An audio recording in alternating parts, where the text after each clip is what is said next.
नमस्कार मित्रांनो, उज्ज्वल प्राथमिक शाळेच्या युट्यूब चॅनलमध्ये मी योगेश बच्छाव आपलं मनपूर्वक स्वागत करतो।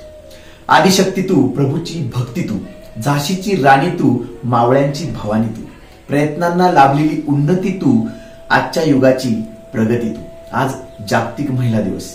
आज आमच्या उज्ज्वल प्राथमिक शाळेतील महिला शिक्षिकांनी कर्तृत्ववान महिलांच्या ज्या ज्या आपल्या देशामध्ये कर्तृत्ववान महिला होऊन गेल्या त्यांना दिलेली या व्हिडिओच्या माध्यमातून आदरांजली। नमस्कार, म्या सावित्री ज्योतिबा फुले। नाव तर समजासनी ठाव असलच, म्या काय काय कामं केली त्या बी ठाव असत्याल। अहो, पोरींची पहिली शाळा सुरू आम्ही केली। पोरींची पहिली शाळा आम्ही सुरू केली। लई मोठी मोठी कामं केली, समजा तुम्हासनी ठाव आहे। अहो, पण त्याआधी मी तुम्हाला माझी कहाणी सांगते, नीट ध्यान देऊन ऐका बर का। म्या पाटलाची पोर, नायगाव माझं माहेर। म्या पाटलाची पोर, नायगाव माझं माहेर। खंडूजी नेवसे पाटलांची मी पोर, खंडूजी नेवसे पाटलांची मी पोर। अहो, पाटलाची पोर होते म्या। लय समदा पोट कौतुक बघा माझं पुरं केलं जायचं। समद्या पंचक्रोशीत माझ्या बापाच्या नावाचा दबदबा होता। लहानपणी मी हे सर्व बघत असायचे, लहानपणी मी हे सर्व बघत असायचे आणि मग मलाही असं वाटायचं की मीही पुढे जाऊन मोठी होऊन समाजाची सेवा करावी। माझी आई पण माझं लई गोड कौतुक करायची, माझी आई पण माझं लई गोड कौतुक करायची। जात्यावर बसायची तेव्हा म्हणायची कसं, न्याय गावच्या चावडीला सोनियाचा दरवाजा, सोनियाचा दरवाजा, जुन्या गादी वनवाजा, सावित्री लाडई किलेक धरी बापाच्या धोतराला, धरी बापाच्या धोतराला, लेक चालली चातुराला। मी दिसायला लई रूपवान होते। लांब नाक, टपोर डोळं, लांब नाक, टपोर डोळं। मी थोडीशी जाणती झाले, मी 9 वर्षाची झाले। मग काय लावलं ना माझ्या माईनं माझ्या बाच्या मागे टुमणं। त्यावेळी काय इवल्या पोरींचं लगीन केलं जायचं, त्यावेळी काय इवल्या पोरींचं लगीन केलं जायचं। मग माझी आई माझ्या बाला म्हणाली, पोरीचं लगीन उरकून टाका, पोरीचं लगीन उरकून टाका। बाप म्हणाला, माझी पोर लाखात एक आहे, माझी पोर लाखात एक आहे। जो कोणी जगपरिवर्तन करणारा असेल, जो कोणी समाज सुधारणा करणारा असेल, अशाच मुलाची मी माझ्या मुलीचं लग्न लावून देईन। तेवढ्यातच काय धनकवडीच्या पाटलाची सगुना आमच्या घरी आली ज्योतिबाचं स्थळ घेऊन। मग काय जमलं तर माझं लग्न झालं आणि मी ज्योतिबांसोबत सासरी आले। सासरी बघते तर काय इकडेही पुस्तकं, इकडेही पुस्तकं, समधीकडे पुस्तकच पुस्तकं। शेवटी राहवलं नाही, मी प्रश्न विचारूनच टाकला, तुम्ही नेमकं करता तरी काय, तुम्ही नेमकं करता तरी काय। ज्योतिबा म्हणाले, लोक म्हणतात फुले धर्म बुडवीत आहे, लोक म्हणतात फुले धर्म बुडवीत आहे। मला तर काही कळनाच। पोरीबाळींनी शिकलं पाहिजे, पोरीबाळींनी बुकं वाचली पाहिजे, अशी काळमाळ विचार ज्योतिबाच्या डोक्यात फिरायचे। मला कळतच नव्हतं माझा नवरा नेमकं करतो काय। मी शोध घ्यायला सुरुवात केली आणि मला गावलं की शूद्र नेमका असतो तरी काय, शूद्र नेमका आहे तरी काय। आणि मला गावलं शूद्र म्हणजे जो माणसाला माणूस म्हणून वागवत नाही, जो प्राण्यांना जीवित्व मानत नाही, जो ज्ञानाला दान मानत नाही, असा शूद्र जो आत एक आहे आणि बाहेर एक आहे, अशा शूद्राची मला जाण झाली। जो मला सापडला माझ्या समाजात एक आणि माझ्यातही एक। मग काय तेवढ्यात सावित्री इकडे ये असा आवाज आला, सावित्री इकडे ये। मी लगेच गेले। ज्योतिबा म्हणाली, सावित्री मला माझ्या कामात तू साथ देशील का। मला काहीच कळत नव्हतं। मी त्यांना प्रश्न केला, चुकली तर सांभाळाल का, चुकली तर सांभाळाल का, पडली तर उठवाल का आणि हरवली तर शोधाल का। ज्योतिबा म्हणाले, चुकली तर सांभाळाल का, पडली तर उठवाल का आणि हरवली तर शोधाल का। आणि मी सिद्ध झाले सेवेला, मला तर वाटले होते मला शिकायचं आहे, मला तर वाटले होते मला शिकायचं आहे, पण मला तर माझ्या सारखींना शिकवायचं होतं, मला तर माझ्या सारखींना शिकवण्यासाठी उभं केलं जात होतं। मग काय अक्षरांशी माझे सूत जुळले. हळूहळू अक्षर वाचायला यायला लागली. मग काय, उगवला तो माझ्या शाळेचा पहिला दिवस. मी पदर सावरत रस्त्याने चालू लागली. लोक दात काढायला लागली, अचकट विचकट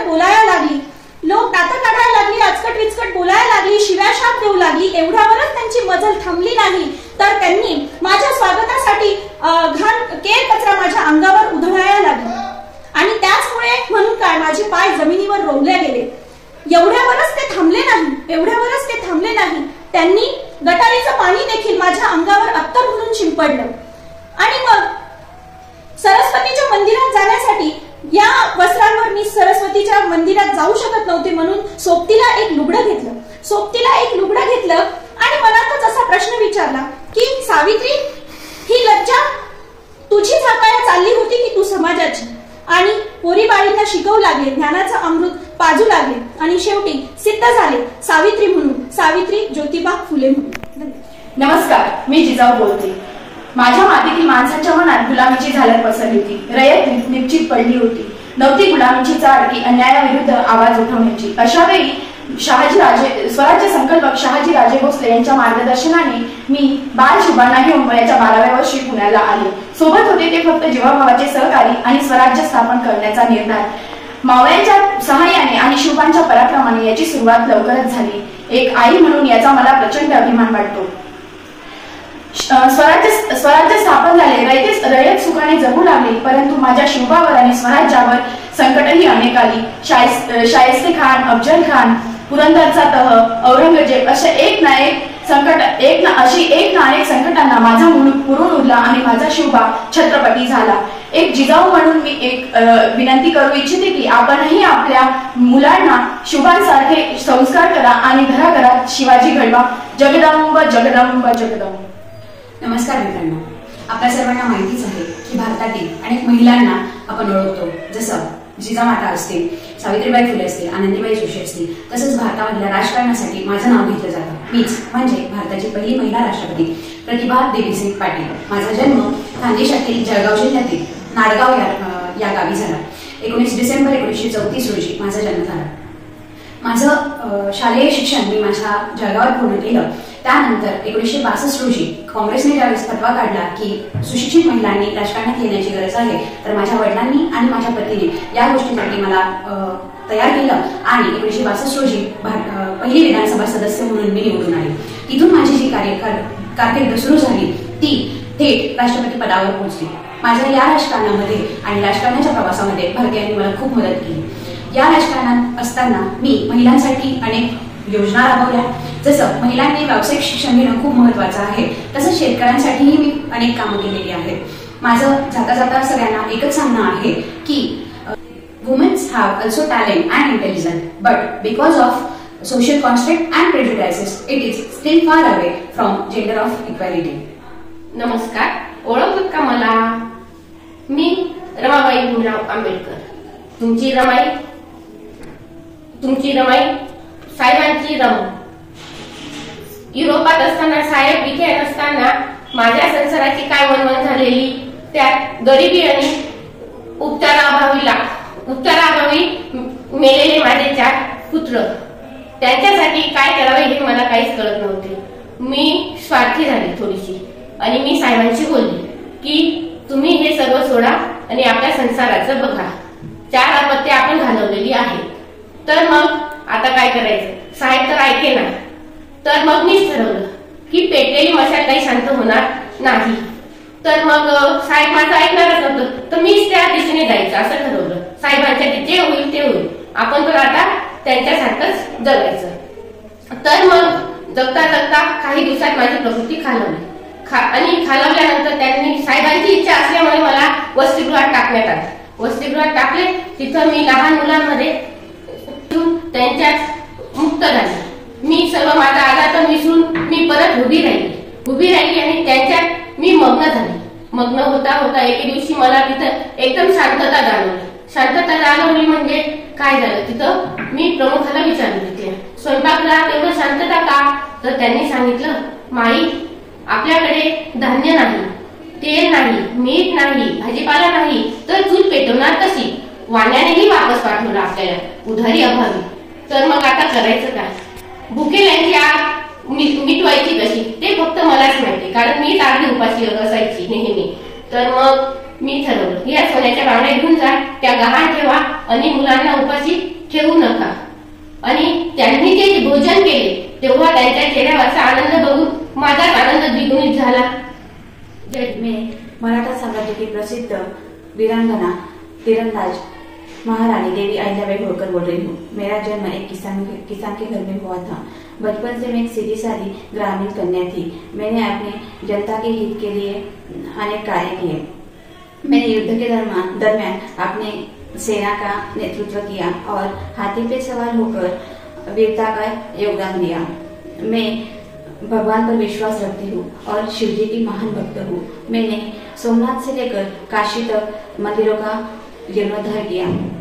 कडकडा कडाडे बिजली शत्रूंची लष्करे थिजली. कडकडा कडाडे बिजली शत्रूंची लष्करे थिजली. मग कीर्तिरूपे उरली ती पराक्रमाची ज्योत मालली. इथे झाशीवाली, इथे झाशीवाली. होय, मी झाशीची राणी लक्ष्मीबाई गंगाधरराव नेवाळकर. मी मूळची कोणत्याही राजघराण्याची नव्हते. महाराष्ट्रातील पुण्याच्या पेशव्यांच्या आश्रयाला असणाऱ्या मोरपंत तांबे यांची मी कन्या. मी लहान असतानाच माझी आई वारल्याने मी दुसऱ्या बाजीरावांच्या आश्रयाला असणाऱ्या माझ्या वडिलांसोबत राहत असे. पाणीदार डोळे असणारी मी सर्वांना मोहून टाकायचे. सर्वांची मी लाडकी झाले आणि सर्व मला म्हणू म्हणायचे. बाजीरावांनी मला उत्तम शिक्षण दिले. वाचन लेखनाबरोबरच त्यांनी मला बंदूक चालवणे, तलवारबाजी, घोडेस्वारी यासारखे मर्दानी शिक्षण दिले. यानंतर माझा विवाह राजे गंगाधर नेवाळकर झाशी संस्थानचे राजे यांच्याशी माझा विवाह झाला. त्यांनी माझे नाव मणिकर्णिका बदलून लक्ष्मीबाई असे ठेवले. दरबाराचे काम पत्नीने बघावे असे त्यांना पसंत नव्हते, म्हणून मी माझे स्वत्व जपण्यासाठी इतर वेळ वाया घालवला. माझा नियमितपणे मी व्यायाम आणि कसरत नियमितपणे चालू ठेवली. असाच आमचा संसार फुलत होता, बहरत होता आणि आमच्या संसार रूपी वेलीला एक सुंदर असं फुल आलं. मला मुलगा झाला, आनंदाची उधळण झाली, सर्वीकडे आनंद झाला. परंतु हा आनंद फार काळ टिकला नाही. माझा मुलगा 3 महिन्याचा झाल्यानंतर मरण पावला आणि हे दुःख गंगाधररावांना फार सहन झाले नाही. पुढे मी विश्वासराव नेवाळकर यांचा मुलगा यशवंतराव यांना दत्तक घेतले आणि त्याचे नाव दामोदर असे ठेवले. पण नियतीचा खेळ बघा, थोड्या दिवसातच गंगाधरराव यांचे निधन झाले आणि झाशीचे राज्य हडप करण्यासाठी ब्रिटिशांनी आमच्यावर खटला दाखल केला. पण मी डगमगले नाही, घाबरले नाही. मी आई आहे, मी एक स्त्री आहे हे विसरून मी पुरुषाचे कपडे प्रधान करून लढाया करू लागले. ब्रिटिशांविरुद्ध युद्ध पुकारले आणि अशाच एका लढाईत मला वीर मरण आले.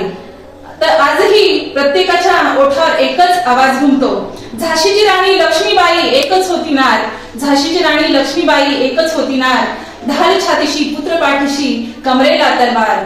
धन्यवाद. नमस्कार. ओळखलं का मला? बरोबर, मी डॉक्टर सौ आनंदीबाई गोपाळराव जोशी, भारतातील पहिली स्त्री डॉक्टर. तुम्हा सर्वांना प्रश्न पडलाच असेल की मी इथे का आलीये. तुम्हा सर्वांना माझ्याविषयी माहितीच आहे, परंतु मी पुन्हा एकदा इथे माझी माहिती मांडण्यासाठी आले. असं म्हणतात की परिसराच्या स्पर्शाने लोखंडाचे सोने होते. हे कितपत खरे आहे हे मला ठाऊक नाही, परंतु माझ्या आयुष्याचे सोनं झाले ते यांच्यामुळेच. माझ्या माहेरी मुलींना शिकवण्यासाठी सक्त म्हणायची होती. रूढी परंपरांना धरून चालणारं कुटुंब माझं. बाईने फक्त चूल आणि मूल एवढंच बघावं असं गोटून सांगायचे. पण या काळात अशा काही व्यक्ती असतात की त्यांना काळाचा पुढचा विचार करण्याची देणगीच लाभलेली असते.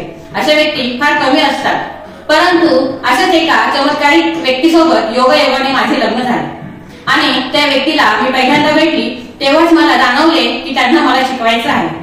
ती व्यक्ती म्हणजेच गोपाळराव जोशी. त्यांचा स्वभाव अगदी हट्टी आणि मनात ठाक धरणारे, परंतु स्त्रियांविषयी त्यांच्या मनात अगदी तळमळच होती. मी डॉक्टर झाले ते यांच्यामुळेच.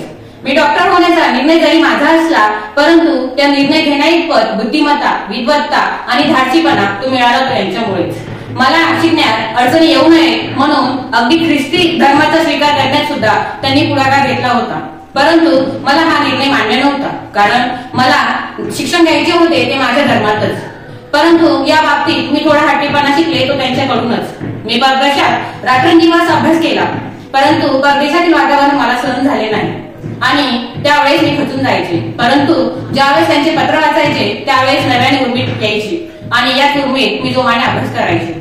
हे सर्व आज तुम्हाला सांगण्याचं एवढंच कारण की आपण नेहमी म्हणतो की एका यशस्वी पुरुषामागे स्त्रीचा हात असतो, पण आपण हे सुद्धा लक्षात घ्यायला हवे की एका यशस्वी स्त्री मागे पुरुष हा असतोच. मग तो पुरुष भाऊ असो, नवरा असो, सासरा असो की बाप असो. आजच्या जगात मुली मोठ्या होतात, शिकतात, खूप छान वाटते. अशाच खूप खूप शिका आणि आपल्या भारत देशाला साऱ्या जगात स्त्री साक्षरतामध्ये अग्रेसर बनवा. धन्यवाद. एवढे सांगायला मी इथे आले होते. नमस्कार, मी मेधा पाटकर. माझं खरं नाव मेधा वसंत खानोलकर.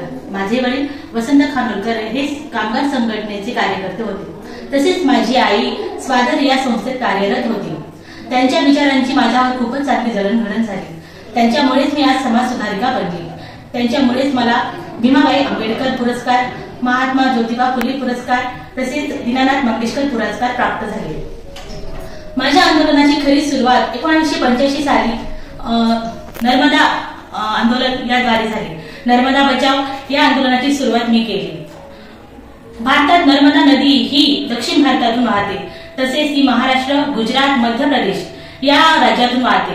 पण या राज्यात जिथे नर्मदा नदीचे खोरं आहे तिथल्या स्थानिकांचं काय, त्यांच्या अडचणी काय, त्यांच्या समस्या काय, यांच्या समस्यांना वाचा फोडण्यासाठी मी या आंदोलनाला सुरुवात केली. मासेमारी करणारे, शेतकरी, मजूर यांच्यासाठी मी नेहमी धाव घेतली आणि नर्मदा बचाव हे आंदोलन सुरू केलं. तसेच भारतात नर्मदा प्रकल्प हा सगळ्यात मोठा असून त्यांना उपनद्या जोडणारे असे 3 हजारो बंधारे बांधणार होते आणि त्यामुळे लोकांच्या पुनर्वसतीसाठी मी लढा दिला. तसेच भारताचा हा सर्वात मोठा प्रकल्प असल्यामुळे अनेक भ्रष्टाचारही झाले आणि त्या भ्रष्टाचारांना सुद्धा मी समोर आणले. लकीर की फकीर हूं मैं, इसका कोई गम नहीं. लकीर की फकीर हूं मैं, इसका कोई गम नहीं. गम नहीं तो क्या हुआ, इज्जत तो मेरी कम नहीं. ये भी कुछ कम नहीं दर छूटने के बाद, ये भी कुछ कम नहीं दर छूटने के बाद हम आपके पास आएंगे टूटने के. जब उसने मेरे कब्र पे आके मुस्कुरा दिया, जब उसने मेरे कब्र पे आके मुस्कुरा दिया, बिजली चमक के गिर पडी, सारा कफन जला दिया. नमस्कार. अनाथ हा शब्द कानावर आला की माझी आठवण आल्याशिवाय राहणार नाही. मी अनाथांची आई सिंधुताई सपकाळ. तर माझ्या आयुष्यात अनेक कलाटणीचे प्रसंग आले आणि त्या प्रत्येक प्रसंगाला मी सामोरे गेले. काही वेळा तर मला काही रात्र या स्मशानात घालवाव्या लागल्या आणि त्या प्रत्येक प्रसंगाला मी सामोरे जात होती. असेच चालत असताना काही अनाथ मुले मी सोबतीला घेतली आणि मी अनाथ आश्रमाची उभारणी केली. तर आजच्या तरुण पिढीला मी एकच संदेश सांगू इच्छिते की फुलांच्या पायघड्यावरून चालताना काटे बोचले तरी सहन करायला शिका. फुलांच्या पायघड्यावरून चालताना काटे बोचले तरी सहन करायला शिका. कारण काठ्यांना फक्त बोचणं माहिती, वेदना माहिती नाही. म्हणून संकट आल्यावर तुम्ही तुमचे पाय इतके घट्ट करा की काट्यांनाही तुम्हाला म्हटले पाहिजे आई है, वेलकम, सुस्वागत. धन्यवाद. मैं फातिमा शेख. मेरा जन्म 9 जनवरी 1831 में पुणे में हुआ. ज्योतिराव और सावित्रीबाई फुले के साथ मिलकर मैंने अपने घर में महिलाओं के लिए स्वदेशी स्कूल खोला, जहां मैं फातिमा शेख अपनी पूरी जिंदगी शिक्षिका और सामाजिक कार्यकर्ता के रूप में अपना पूर्ण कार्य बिताया. मैं भारत की पहली मुस्लिम महिला शिक्षिका हूँ. तू ग दुर्गा, तू भवानी, संसाराची तूच जननी, सारी माया तुझी, अंबे कृपा करी.